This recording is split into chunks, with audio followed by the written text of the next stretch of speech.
Continuamos en Consentido Público y diría la Chiqui Legrand, lo más delicioso está en los cortes, pero no te lo podemos contar porque esas cosas no se cuentan. Mientras tanto está Moyano ya desarrollando su conferencia de prensa allí en la sede de la calle Azopardo, dijo varias cosas, habló del silencio de las calles, dijo que las calles vacías es la voz que el gobierno debe escuchar, los trabajadores hoy se han expresado en silencio para que el gobierno entienda la necesidad de dar respuestas a los reclamos, dijo que hubo más adhesión de la esperada. ¿Fue tan así la cosa? Yo no sé cuál fue el porcentaje de adhesión. Lo concreto es que si vos querés entrar a tu casa y yo te cierro la puerta con llave y quedás afuera, no entrás. Entonces la adhesión va a ser de 100%. No, y que después digan, no entró a la casa. Sí, claro. No ¿Quién dijo, hoy sin duda es un día de fiesta? ¿Quién dijo? Moyano. Moyano. ¿Un día de fiesta? O sea, un día, a ver, ¿cómo fue la frase del silencio? El silencio de las calles vacías es la voz que el gobierno debe escuchar. De las calles vacías, de un día de trabajo, para Moyano es un día de fiesta. Me parece que él mismo está marcando de su inconsciente qué es lo que le pasa por su cabeza, ¿no? Mira, otro... Es como decir, el silencio de los cementerios, para un poeta a lo mejor está bien, pero para los trabajadores lo mejor es el ruido, el torno, las maquinarias, el movimiento. Digo, si uno es un dirigente que dice que expresa a los trabajadores. Alejandro... No se podría dedicarse a ser secretario los domingos. Ahí va a haber más tranquilidad que nunca. Mucho silencio en la calle va a tener. Claro. Alejandro Bodart, que es diputado porteño del Movimiento del Socialismo por los Trabajadores en Proyecto Sur, dice que el parazo de hoy junto al 8N marcan un quiebre político entre el gobierno y el pueblo. Está bien. Es una apreciación válida. Yo no la comparto. Creo que hay un apresuramiento en las lecturas y un enamoramiento de la foto del día. Entonces hablan mucho. Esto yo lo comparo a veces con el fútbol. Yo soy de San Lorenzo. Cualquier equipo que gana 3 partidos, sufro mucho. Pero cualquier equipo que gana 3 partidos ya está para campeón. Entonces ya empiezan todos los comentaristas a analizar, va a salir campeón. Pierde 3 partidos, se va el técnico. ¿Por qué? Porque analizan el minuto a minuto. Y el minuto a minuto puede ser bueno para el rating, pero no para la política. Entonces hacer comentarios sobre una foto es válido, pero es una foto. Esto es un proceso, es mucho más complejo. Pino creía que iba a ser una figura que iba a aglutinar a la centroizquierda y terminó con un resultado electoral pobrísimo. Y Cristina Fernández de Kirchner, a quienes ya, si ustedes van a buscar datos del 2008, 2009, 2010, había editoriales, frases mucho más contundentes que ni llegábamos al 2011. Sin embargo, el pueblo argentino, que a pesar de lo que dice Bartolomé Mitre o algunos sectores de la ultraizquierda que somos brutos y no entendemos nada, cuando votamos el 54% a este gobierno. Y se lo debe haber votado por muchos aciertos. Eso no significa que uno se duerma en los laureles y no sepa que hay que seguir gestionando y trabajando día a día. Los gobiernos que trabajan día a día hacen, se equivocan, hacen. Después están los que comentan la política. Y muchos dirigentes de la oposición comentan la política, tienen que leer Clarín a la mañana primero a ver cuál es la agenda y después salen a hablar por la radio. No es lo mismo estar en la cancha jugando al fútbol que estando en la tribuna, y mucho menos si uno lo escucha por radio. Hay algunos compañeros que escuchan por radio la política. Mucha gente escribe y algunos dicen cosas, vayan a los barrios, dicen, porque la ciudad se la ve vacía en el centro, pero en los barrios se siguió trabajando, por ejemplo.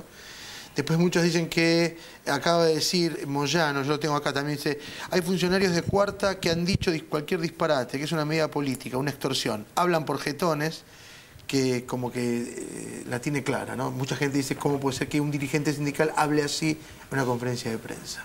Bueno, dijo también, como ocurre desde la época de los milicos, algunos han intentado desvirtuar los reclamos. Y calificó de bocones a los funcionarios nacionales, en fin, sí. Después del 8N, antes mencionaba lo que había pasado en el 2008, 2009, 2010, hablaba del fin del kirchnerismo. Después del 8N y seguramente ahora con esta jornada convocada por la CGT de Moyano y la CTA de Micheli, se va a reafirmar en ciertos analistas el tema del fin del kirchnerismo. Y dentro de ese concepto está, por un lado, el proyecto político, porque piensa que puede ganar un sector de la derecha en el 2013 y en el 2015, pero también el tema de la sucesión presidencial. ¿Cómo evalúa, cómo piensa este proceso del kirchnerismo? ¿Fin del kirchnerismo? ¿Post-kirchnerismo? ¿Qué? A veces quedamos atrapados de las palabras, ¿no? A mí ya la denominación mucho no me preocupa. Por supuesto que soy peronista, kirchnerista, pero lo que más me importa es que en el 2015 tengamos un presidente o una presidenta que siga con esta política de distribución de la riqueza, de más mercado interno, más salario, resolver, ya vamos a estar en vías de resolución de muchos de los trabajadores que tienen el salario por debajo de lo que está grabado por el impuesto a las ganancias. Vamos a tener seguramente menos trabajadores en la informalidad, pero va a haber cuestiones por resolver, porque 60 años de retroceso no se resuelven en 10 años. Nos va a faltar 15, 20 años más de crecimiento, con más Estado, con políticas de inclusión, resolver definitivamente el tema de las viviendas, el tema del transporte. Entonces, aquel proyecto político, aquellos candidatos, aquel presidente o aquella presidenta que siga esta política, es la que nosotros vamos a seguir. Creemos hoy, si uno ve el escenario, analiza hoy, a 3 años, que es muchísimo en política y muchísimo en la vida de cualquiera de nosotros, que no aparecen. Yo no me lo imagino a Mauricio Macri, no me lo imagino a De la Sota, no me lo imagino a Wiener llevando adelante estas políticas. Me lo imagino a un dirigente, hombre o mujer, que salga de este espacio político, del Frente para la Victoria, donde hay peronistas, no peronistas, radicales, socialistas, independientes, organizaciones sociales, dirigentes gremiales, que del 2003 a la fecha hemos avanzado en esta dirección. Es decir, nada, no tiene por qué cambiar ese rumbo histórico y debe gestarse acá el proceso que determine quién va a ser el candidato. Pero lo importante es que las políticas sean las correctas. Candidatos que miden bien, que dan bien en el marketing, hay muchos, pero eso no gobierna, no alcanza con eso. Se debe gobernar en función de otras cuestiones. El otro día, en Clarín, hay una nota de Ana Barón, 1 o 2 días después de la elección de Estados Unidos, que yo recomiendo que se lea, porque está publicada en Clarín, y habla de lo que expresaba Obama y lo que expresaba Rooney, lo que expresaban los demócratas y lo que expresaban los republicanos. Si uno va tachando Rooney, Obama, Ohio, Miami, Nueva York, es la misma descripción de lo que está pasando en Argentina. Y de hecho Estado, el país está dividido, ¿no? Exacto, Estados Unidos Estado es un 47 o 47. mercado, mayorías o ricos. No es casual que Obama, ¿quiénes lo votaron a Obama? La mayoría de los latinos, la mayoría de los afroamericanos, la mayoría de los jóvenes, la mayoría de las mujeres, la mayoría de los trabajadores, la mayoría de los no fanáticamente religiosos. Bueno, eso expresa un perfil de política. Y por supuesto, comparar a Estados Unidos con Argentina en términos de que es un país y otro es un disparate. Pero sí comparar el proceso que vive el mundo, que está debatiendo respecto al rol del Estado, respecto al trabajo, respecto a la especulación financiera, es un debate que nos trasciende. Bueno, eso es lo que a mí me preocupa, que lo profundicemos. ¿Y quién me lo garantiza? Cristina. ¿Por qué? Porque lo viene haciendo. Porque cada vez que Cristina llega a una encrucijada o llega a una rotonda, resuelve bien. Resuelve para el lado de las mayorías, es igual que Néstor. Nunca ha resuelto en favor de los grupos económicos. Incluso cuando nosotros carecemos del valor o no tenemos la decisión de ir por peleas más importantes, ejemplo, después de la derrota del 2009, muchos decíamos, bueno, aflojemos, es el momento de ir por la ley de medios. Ahora, ¿por qué no hacemos una retirada ordenada? Llegamos al 2011 y pensamos en el 2015 como dando que el 2011 ya... Néstor nos dijo, ahora mandamos la ley de medios al Congreso. Es decir, había un valor en Néstor, y lo hay en Cristina, superior a la clase política promedio, entre los que me incluyo. ¿Por qué? Porque aprendieron la lección de la historia argentina. Cuando uno duda o vacila ante los grupos poderosos, para el otro no es sentido común, no es razonabilidad, es debilidad, e inmediatamente van a tratar de doblegarte y gobernarte.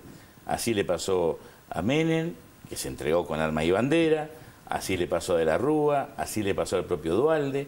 Bueno, nosotros no podemos cometer ese error. ¿Cuáles crees que son los debates que tiene que dar el kirchnerismo en el futuro, en estos 2 años? Yo creo que más que debate lo que tenemos que es consolidar todo lo bueno que hemos hecho, profundizarlo. Hay cuestiones que nosotros tenemos que seguir avanzando. Es muy difícil trabajar con un Estado que fue desmantelado, porque el Estado, si uno lo toma como un edificio, como una estructura burocrática, está, pero no hay dentro del Estado una composición de funcionarios de línea que tengan la decisión de resolver problemas que acá decidimos, bueno, tal tema lo resolvemos. sale el expediente.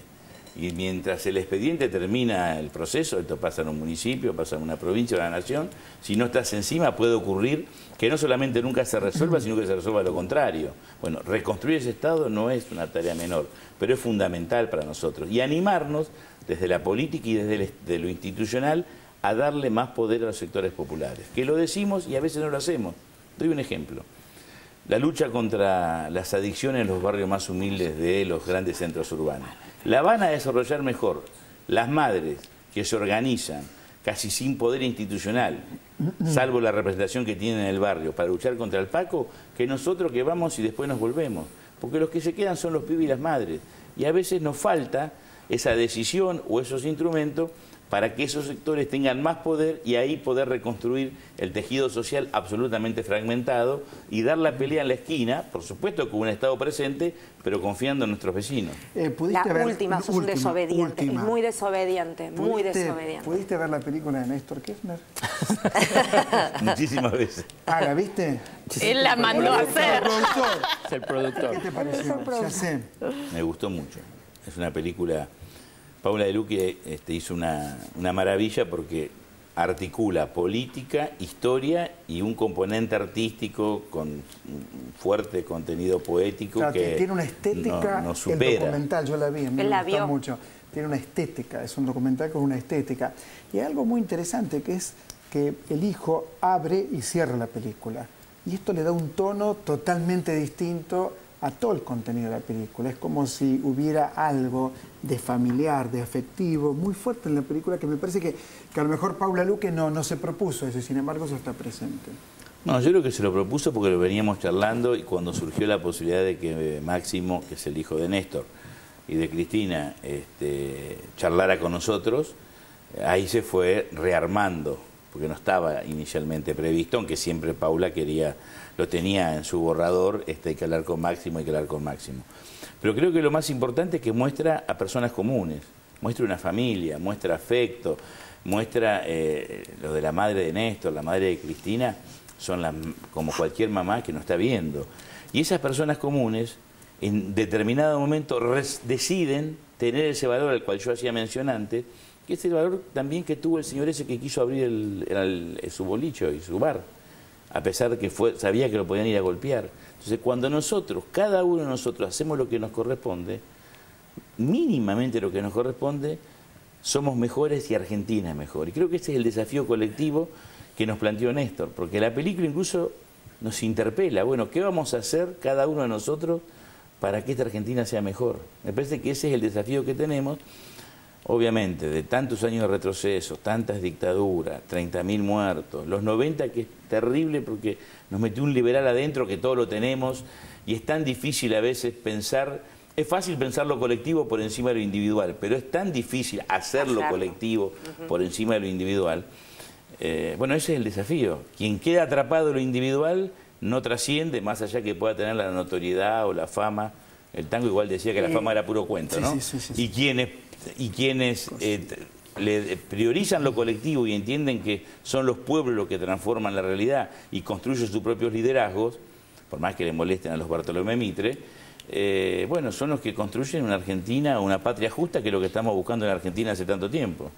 Mañana creo que viene Paula, está invitada Paula De Luque, la directora, para hablar puntualmente con gran música de Gustavo Santaolalla, que realmente es muy protagonista. Hay que ir a verla. Pero bueno, mañana viene Paula. Muchísimas gracias por haber venido, Chino, a charlar un poquito de la realidad que nos tocó vivir en el día de hoy. Gracias. Muchas gracias. Un placer. Corte, ya venimos.